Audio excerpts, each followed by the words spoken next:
സ്വർണ്ണമയൂരം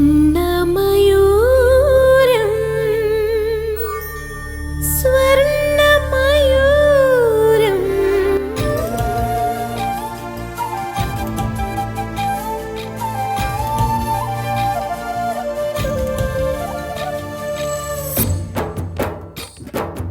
ആരാരോ തേടുന്നു അന്തിനിലാവൊളിയെ അമ്മാനം മാനത്തെ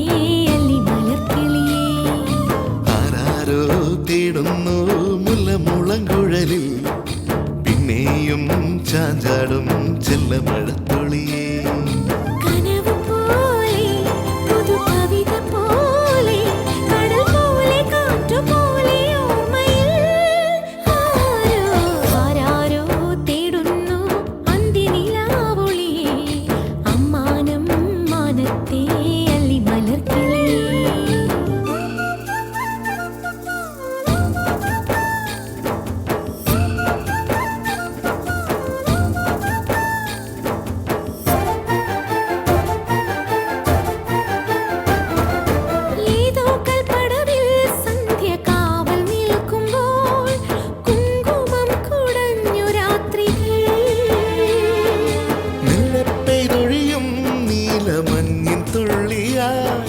മംഗളം മൊഴിഞ്ഞ മാത്രയിൽ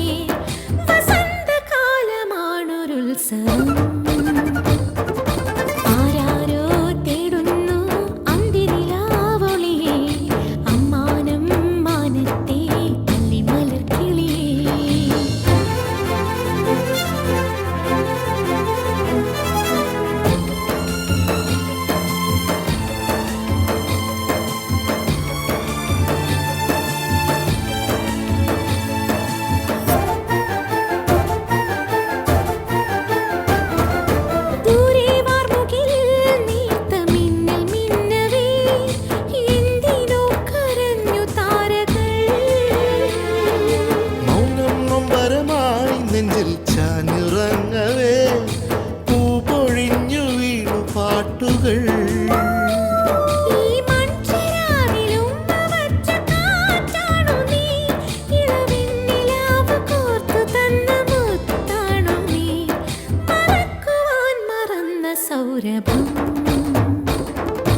ആരാരോ തേടുന്നു അന്തിനിലാവൊളിയേ അമ്മാനം മാനത്തെ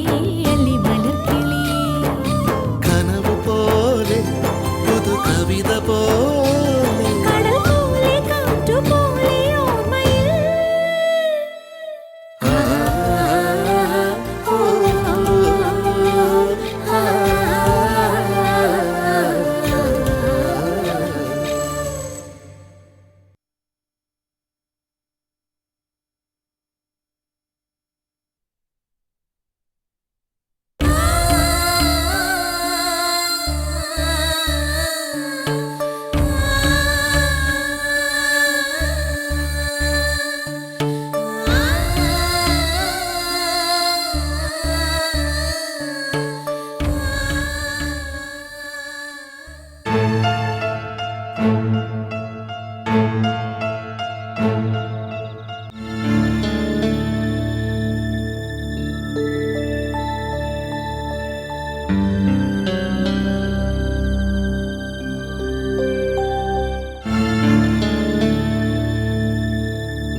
നീ എന്നെ തെറ്റിദ്ധരിക്കരുത്. ഈ മാല ഞാൻ ഇവിടെ കൊണ്ടുവന്ന് വെക്കാൻ അമ്മായിക്ക് ഇത് എവിടെ നിന്ന് കിട്ടി? അത് എന്റെ കുട്ടികൾ അറിയാതെ. കേൾക്കണ്ടമ്മായി, ഞാനത് അന്വേഷിക്കുന്നില്ല. ആരെടുത്താലും അവരെ ഞാൻ വേറൊരർത്ഥത്തിൽ കാണുകയില്ല. അവർക്ക് ഈ മുറിയിൽ വന്ന് എന്തുടുക്കാനുള്ള സ്വാതന്ത്ര്യമുണ്ട്. അതൊരിക്കലും ഒരു കളവായി ഞാൻ കാണില്ല. എന്റെ കൂടപ്പിറപ്പുകളല്ലേ അവര്. എനിക്കുള്ളതെന്തും അവർക്കൂടി ഉള്ളതല്ലേ. എന്റെ മക്കളാണ് എടുത്തതെന്ന് ആരും അറിയാതിരിക്കാൻ, മറ്റുള്ളവരുടെ മുമ്പിൽ അവര് കള്ളികളാണെന്ന് അറിയാതിരിക്കാൻ, അതിനാ മോളെ ഈ രാത്രിയിൽ നീ പോലും അറിയാതെ ഈ മാല ഇവിടെ വെച്ചിട്ട് പോവാന്ന് കരുതിയത്. മക്കളെ പേരുദോഷം കേൾപ്പിക്കാതിരിക്കാനുള്ള ഒരമ്മയുടെ സ്വാർത്ഥത. അതുകൊണ്ടാ മോളെ ഞാൻ ഇതിവിടെ വെക്കാൻ. മോളെ, എന്റെ ഗോവിന്ദൻ നാളെ ഇതൊന്നും അറിയാൻ ഇടവരരുത്. അമ്മായിയോട് ക്ഷമിക്കണം മോളെ. എന്താ അമ്മായി ഇത്? അമ്മായി വാ. അമ്മായി എന്നോട് ക്ഷമ ചോദിക്കേ. പാടില്ല. ഇനി അങ്ങനെ ഒരു വാക്ക് പോലെ എന്നോട് പറയരുത്. അമ്മായി സമാധാനായിട്ടിരിക്കെ. എന്തായാലും മാല കിട്ടിയല്ലോ. മോളെ വേണ്ട. അതെന്താ മോളെ? ഞാൻ ഇതൊരാൾക്ക് കൊടുക്കാൻ വെച്ചതാ. ആർക്കാ? നമ്മുടെ നന്ദിനി മോൾക്ക്. ഞാനും അച്ഛനും ആദ്യമായി ഈ വീട്ടിലേക്ക് കാലെടുത്ത് കുത്തിയപ്പോ കാണുന്ന കാഴ്ച നന്ദിനിയുടെ കഴുത്തിലെ മാല അനന്തം പൊട്ടിച്ചെടുത്തോണ്ട് പോകുന്നതാ. അന്ന് മനസ്സിൽ വിചാരിച്ചതാ അവൾക്ക് ഈ മാല കൊടുക്കണമെന്ന്. മോളെ, നന്ദിനി പ്രായപൂർത്തിയായ കുട്ടിയല്ലേ അമ്മായി. ഈ പ്രായത്തില് ഒരു തരി സ്വർണം പോലും കഴുത്തിലില്ലാതെ അവള് നടക്കാന്ന് പറയുമ്പോ, അതുകൊണ്ട് അവൾക്ക് വേണ്ടിയാ ബാക്കിയെല്ലാം വിറ്റപ്പോഴും ഇത് മാത്രം കരുതി വെച്ചത്. ഈ മാല വളരെ സന്തോഷത്തോടെ അമ്മായി അവൾക്ക് തന്നെ കൊടുക്കണം. ഇത് അവൾക്കുള്ള എന്റെ സമ്മാനമാണെന്ന് പറയണം. മോളെ, എന്തു വലിയ മനസ്സാ നിന്റത്. ഈ മനസ്സ് കാണാൻ എന്റെ നന്ദിനി മോക്ക് കഴിഞ്ഞില്ലല്ലോ എന്ന് ഓർക്കുമ്പോഴാ. കരയാതിരിക്കമ്മായി. ഇതൊക്കെ എന്റെ അച്ഛൻ പെങ്ങളോടും എന്റെ കൂടപ്പിറപ്പുകളോടും ഞാൻ ചെയ്യേണ്ട ചില കടമകളാണെന്ന് കരുതിയാ മതി. അമ്മായി കരയാതിരിക്കുക. അമ്മയുടെ വേണിമോളല്ലേ പറയണേ. മതി കരഞ്ഞത്. ഇത്രയും പുണ്യം ചെയ്ത ഈ മോള് ഈ വയറ്റി പിറക്കാൻ കഴിഞ്ഞില്ലല്ലോ എന്നുള്ള ദുഃഖം മാത്രമേ അമ്മായിക്കുള്ളൂ. അതിനെന്താ, ഞാനിപ്പോ എന്റെ അമ്മയുടെ മോളായി കഴിഞ്ഞില്ലേ.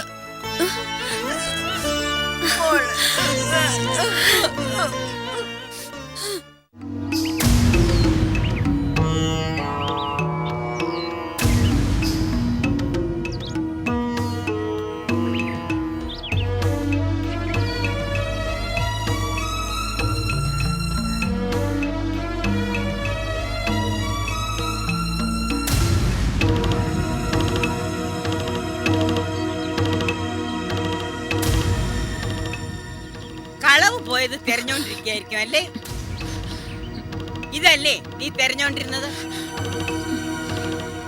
കഷ്ടം തന്നെ. കള്ളവും കാവട്ടിയും എന്തെന്ന് അറിഞ്ഞൂടാത്ത കേശവേട്ടന് എങ്ങനെ ജനിച്ചടി നിങ്ങൾ രണ്ടു മക്കളും? ഒന്ന് ഒരു മുഴുത്ത ഭ്രാന്തിയായിട്ട്, വേറൊന്ന് മുഴു കള്ളിയായിട്ട്. ഇത് എന്റെ കേശവേട്ടൻ ചെയ്ത പാവമല്ല, അറിഞ്ഞോ അറിയാതെ ഞാൻ ചെയ്ത മുജ്ജന്മ പാവം. എങ്ങനെ ജനിച്ചടി നീയൊക്കെ എന്റെ വയറ്റില്? അമ്മ എന്തൊക്കെയായി പറയുന്നേ? അമ്മയ്ക്കെന്താ ഭ്രാന്ത് പിടിച്ചോ? ഇങ്ങനെ പോയാ നീ എന്നെ ഭ്രാന്ത് പിടിപ്പിക്കും. എല്ലാം ഒപ്പിച്ചു വെച്ചിട്ട് ഒന്നും അറിയാത്ത പോലെ നിന്റെ ഈ നാട്യം ഉണ്ടല്ലോ, അത് നീ നടത്തിയ കളവിനേക്കാൾ അപകടം. കുടിക്കുന്ന കഞ്ഞിയെ പോലും എങ്ങനെയാണ് നിങ്ങളെയൊക്കെ വിശ്വസിക്കും? ഞാൻ എന്ത് കളവ് ചെയ്തു അമ്മയി പറയണേ? നീ ഒന്നും അറിഞ്ഞില്ല അല്ലേ? നീയും കട്ടെടുക്കാതെ എങ്ങനെ വന്നു ഈ മാല നിന്റെ ബാഗില്? അത് ശരി, എന്റെ ബാഗിൽ ഇത് കണ്ടുവെന്ന് കരുതി ഞാനാ കുറ്റക്കാരി? പോയി എടുത്തവരോട് ചോദിക്ക്. വെറുതെ എന്റെ മെക്കിട്ട് കയറണ്ട. ചെലപ്പോ മുഴുത്ത വട്ടാട്ടെടുത്ത് നടക്കണില്ലേ, അതെങ്ങാനും ഒപ്പിച്ച പണിയായിരിക്കും. എന്നിട്ടിപ്പോ വെറുതെ ബാക്കിയുള്ളവരെ കുറ്റപ്പെടുത്തുക. നിർത്തടി വൃത്തിയായിട്ടവളെ. എത്ര മുഴുവട്ടായാലും അവൾ ഇന്നേ വരെ ഒരാളുടെ മുതലും കട്ടെടുത്തിട്ടില്ല. എല്ലാം കഴിഞ്ഞിട്ട് അവളുടെ ഒരു ന്യായീകരണം. ഡേ, ആ വേണിയുടെ കാല് കഴിയും വെള്ളം കുടിക്കാൻ പോലും നിനക്ക് യോഗ്യതയില്ല. അവള് നിനക്ക് തരാൻ വേണ്ടി വെച്ചിരുന്ന മാല അത് നീ കട്ടെടുക്കാന്ന് പറയുമ്പോ തൊലി ഉരിഞ്ഞു പോവാ ബാക്കിയുള്ളവരുടെ. ഷോ, എന്തൊരു ശല്യം ഇത്! അമ്മ ഇന്ന് നിർത്തണുണ്ടോ? ആവശ്യമില്ലാത്തൊരു മാലപുരാണം. എനിക്ക് വേണ്ടി കരുതി വെച്ചിരുന്നാണെങ്കിലേ നേരത്തെ തന്നൂടായിരുന്നോ? എനിക്ക് കേൾക്കണ്ടേ ഈ സ്നേഹം പറച്ചില്? മതിയടി ചലച്ചത്. ഞാനിത് തിരിച്ചുകൊണ്ടു കൊടുക്കാൻ പോയപ്പം അവൾ എന്നെ തിരിച്ചേൽപ്പിച്ചു. നിനക്ക് തരാനെന്നും പറഞ്ഞു. ദാ ഇട്ടോണ്ടേ നെളിഞ്ഞ് നടന്നോ. ഒരു മാല ആർക്ക് വേണേ ഇത്? എനിക്ക് വേണ്ട ഒരുത്തിയുടെ ഔദാര്യം.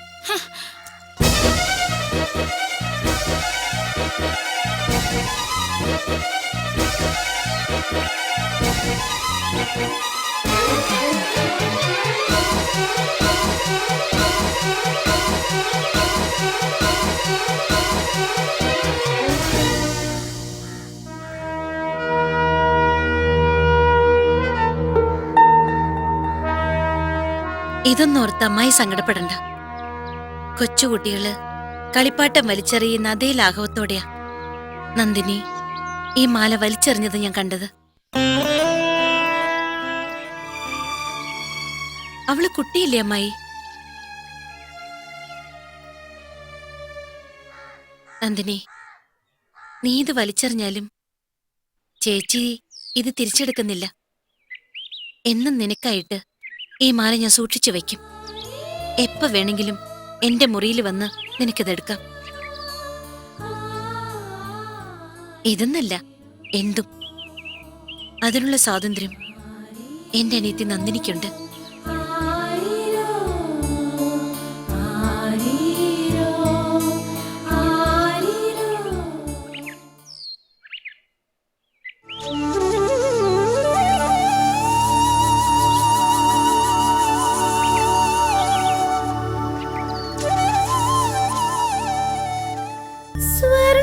സ്വർണ്ണമയൂരം സ്വർണ്ണമയൂരം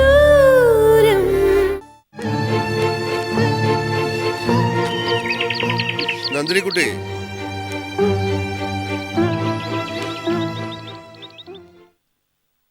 ആരോടാ മോളെ നിന്റെ ഈ ദേഷ്യവും വെറുപ്പൊക്കെ? എന്താ നിനക്ക് പറ്റിയത്? മനസ്സറിഞ്ഞ് ഒരാൾ എന്തെങ്കിലും തരുമ്പോ അത് വലിച്ചെറിയ? അതിനു മാത്രം എന്താ എന്റെ വേണി നിന്നോട് ചെയ്തത്? എന്താ നിനക്ക് അവളോട് ഇത്ര വെറുപ്പ്? മോളെ ന്യായീകരിക്കാൻ വന്നതായിരിക്കും. ഞാൻ ആരെയും ന്യായീകരിക്കാനോ പക്ഷം പിടിക്കാനോ വന്നതല്ല. മോള് വേണി തന്ന മാല വലിച്ചെറിയുന്ന കണ്ടപ്പോ മനസ്സിന് വല്ലാത്തൊരു ദണ്ണം. അതുകൊണ്ട് ചോദിച്ചു പോയതാ. എനിക്കൊരാളുടെ ഔദാര്യം ആവശ്യമില്ല. ഈ മാലയും വളയൊക്കെ തന്ന് സുഖിപ്പിക്കുന്നത് എന്തിനാന്ന് എനിക്ക് നന്നായിട്ട് അറിയാം. എങ്ങനെങ്കിലൊക്കെ കഴിഞ്ഞു കൂടണമല്ലോ അമ്മാവന് മോക്കും ഇവിടെ അട്ടിപ്പേറായിട്ട്. മോളെ, ഒരു മോള് കേക്കണ്ട എനിക്ക്. ഒലിപ്പിക്കുന്ന ഈ സ്നേഹം കാണുമ്പോ മയങ്ങാനേ അമ്മയെ പോലെ ഞാനത്ര വിട്ടിയൊന്നുമല്ല. ഒന്ന് പോയി തരൂ ഇവിടുന്ന്.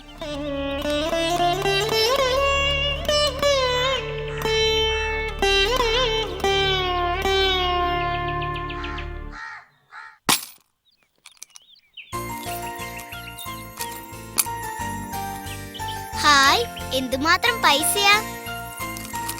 ഇതൊക്കെ അമ്മുക്കുട്ടിക്ക് വേണ്ടി അമ്മൂമ്മ എടുത്തു വെച്ചതാ. അല്ലാതെ പിന്നെ ആരാ അമ്മുകുട്ടിക്ക് വേണ്ടി എടുത്തു വെക്കുന്നത്?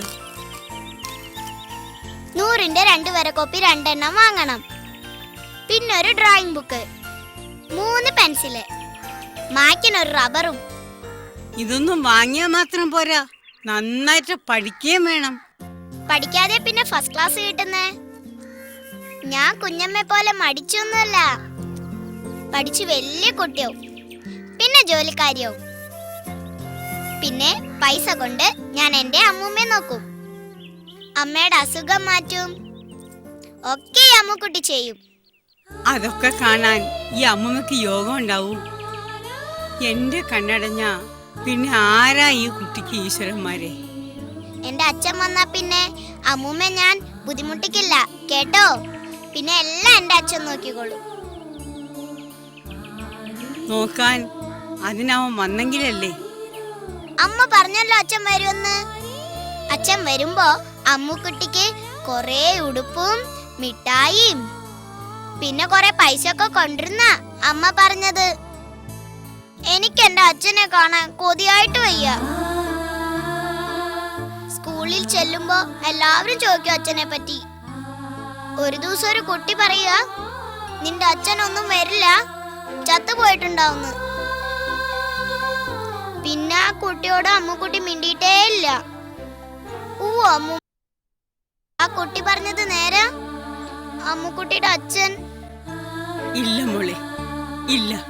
മോളുടെ അച്ഛന് ഒന്നും പറ്റിയിട്ടില്ല. അച്ഛൻ ഉടനെ വരും കേട്ടോ.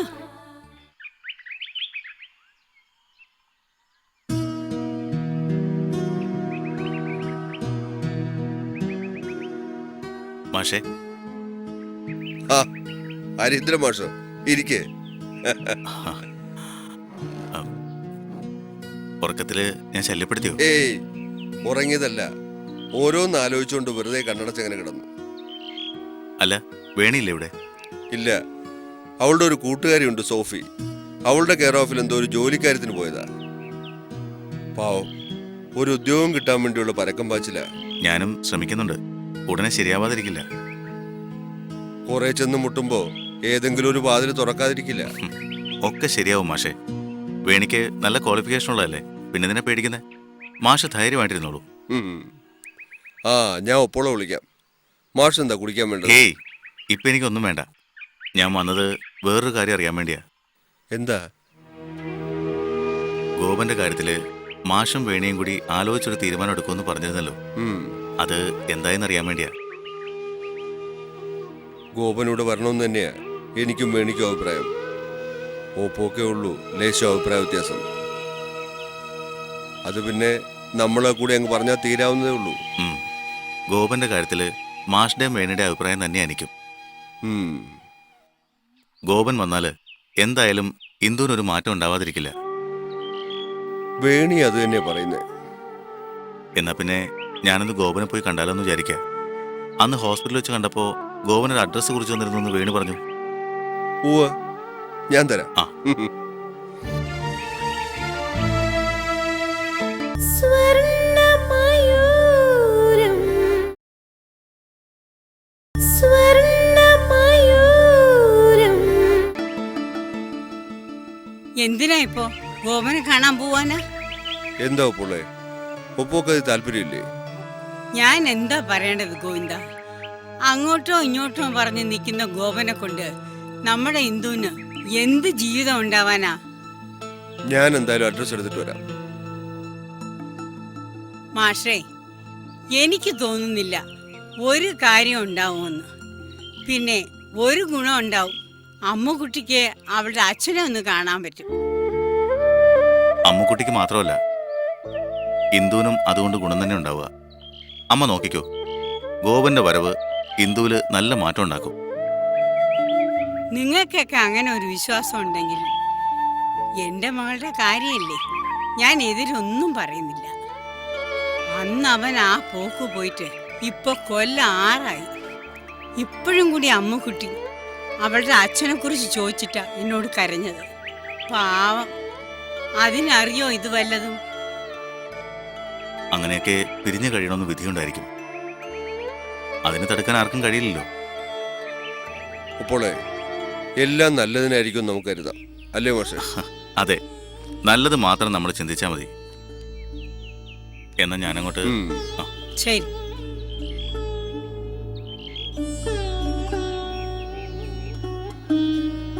അന്ന് ആശുപത്രിയിൽ വെച്ച് ഞങ്ങൾക്ക് ഗോപനെ കാണാനായത് ആ ഒരു നിമിത്തം കൊണ്ടായിരിക്കും ഒപ്പോളെ. എന്തായാലും മാഷു പോയി കണ്ടിട്ട് വരട്ടെ.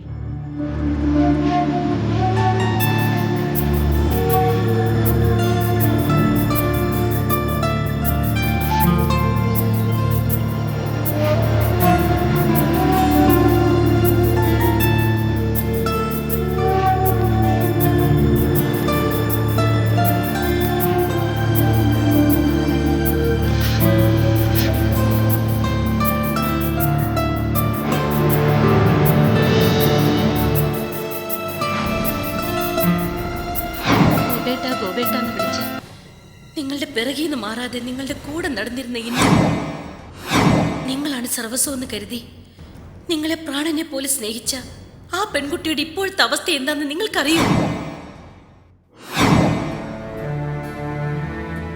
ഭർത്താവിന് മറ്റൊരു സ്ത്രീയുമായി പൂർവ്വ ബന്ധമുണ്ടെന്ന് അറിഞ്ഞപ്പോ തകർന്നു പോയതേ അവളുടെ മാനസിക നിലയാ. അവളുടെ വയറ്റിൽ വളരുന്ന നിങ്ങളുടെ കുഞ്ഞ് അതാണോ പെണ്ണാണോ എന്ന് പോലും നിങ്ങൾക്കറിയില്ല.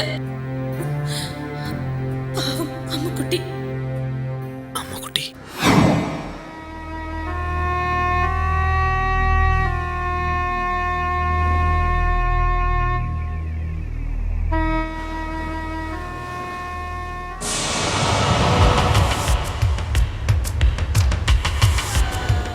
വർഷങ്ങൾക്ക് ശേഷം വീണ്ടും ഈ കണ്ടുമുട്ടൽ ഗോപൻ ഒരിക്കലും പ്രതീക്ഷിച്ചു കാണില്ലല്ലേ?